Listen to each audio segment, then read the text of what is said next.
Kumar Dubey are Bharat 7 से बोल रहा हूँ। अब हमारे साथ इस चैनल पर आचार्य पंडित शैलेंद्र कुमार तिवारी जुड़ चुके हैं। मैं इनसे जानना चाहता हूँ कि संतान उत्पत्ति के लिए क्या उपाय है और कैसे संतान हो सकता है। इसके बारे में हमारे आचार्य जी हम लोग के साथ जुड़ चुके हैं और वो बताएंगे। सबसे पहले सतीश जी नमस्कार। आपके चैनल के सभी दर्शकों को शुभ आशीर्वाद है। बहुत अच्छा प्रश्न किया है। जन्म कुंडली में संतान बाधा को दूर करने के निमित्त संतान बाधा पंचम भाव जन्म कुंडली के जन्मांक चक्र में पंचम स्थान संतान का आता है। उसमें यदि कोई पापक ग्रह मंगल, शनि, केतु, राहु बैठ गया या चंद्रमा के साथ राहु बैठ गया, चंद्र ग्रहण युग लग गया, इस तरह के पापक ग्रह जब संतान भाव में बैठ जाते हैं, सप्तम भाव भी प्रभावित होते हैं, तो संतान बाधा उत्पन्न होता है। संतान बाधा को दूर करने के निमित्त सरल और सटीक उपाय आपको बता रहे हैं।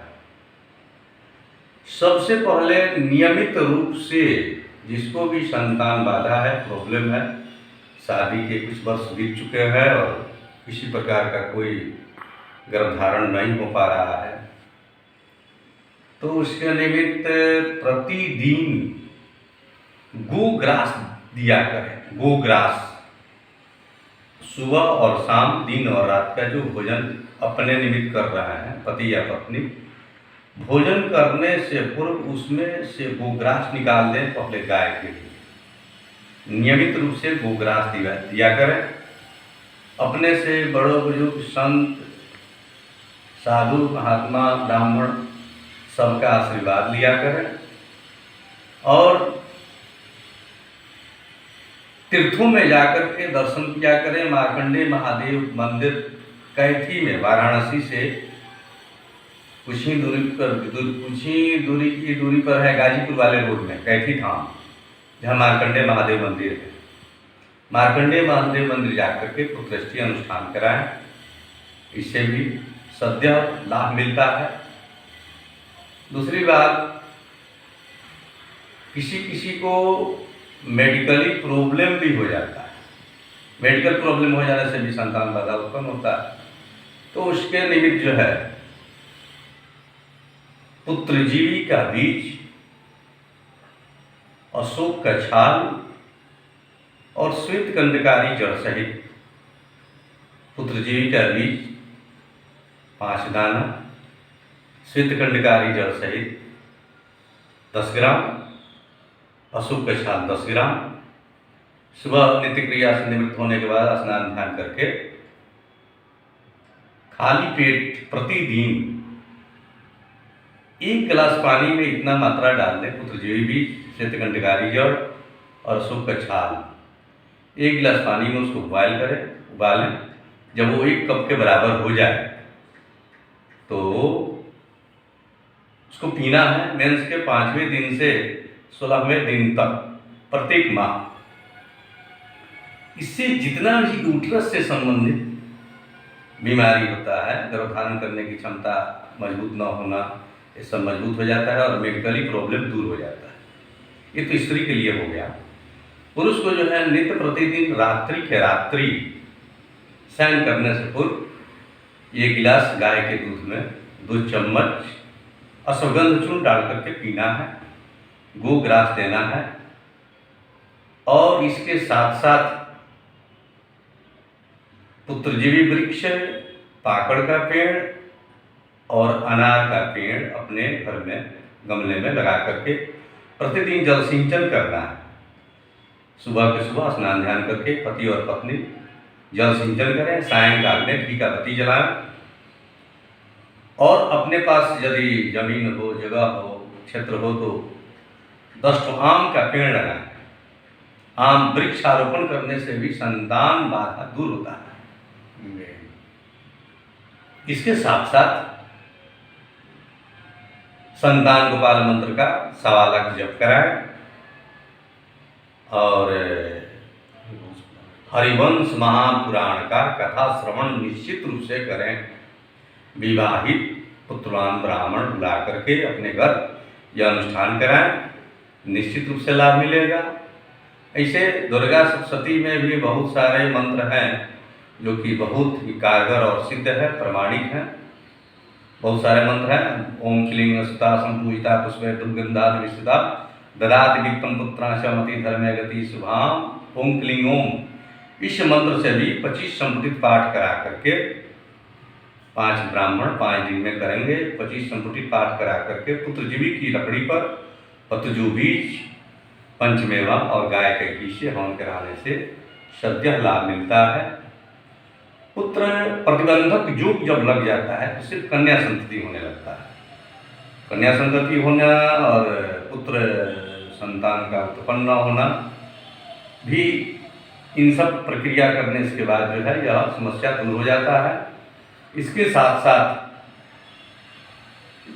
कभी कभी ऐसा भी देखा गया है कि पितृदोष के चलते संतान बाधा उत्पन्न होता है। पुत्र संतान का ना होना, सिर्फ कन्या संतति का होना, कन्या संतति भी होना तो विकलांग होना, अतः पुत्र भी होना तो विकलांग होना है, हो जाना। विकलांगता भी बहुत मायने रख रहा है का पितृदोष लगने के चलते। तो पितृदोष जब लग जाता है तो पितृदोष की निवृत्ति के लिए काशी पिशाच मर्जन जाकर त्रिपिंडी श्राद्ध कराएं, त्रिपिंडी शांति कराएं। हो सके तो 6-6 महीने का अंतराल पर 3 बार करा दें तो इसका शमन हो जाएगा।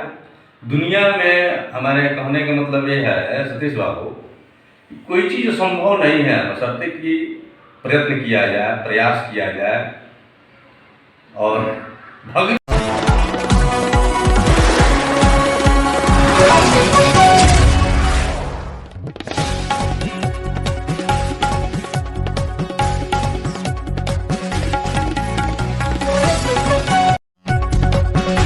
कोई चीज़ संभव नहीं है, बशर्ते कि प्रयत्न किया जाए, प्रयास किया जाए और भगीरथ तप किया जाए।